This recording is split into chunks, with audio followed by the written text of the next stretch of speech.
Ang layo ko na sa'yo, pero parang nakikita ka pa rin ng puso ko.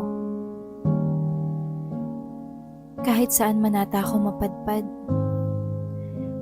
ang pag-irog mo ang lagi kong hinahangad. Alam kong hindi mo bibigyang pansin. Ang pangungulit ko, pakiusap, wag mong indahin. Sapagkat walang ibang nanaisin. Kundi ang maging masaya ka, kahit di na ako ang kapiling.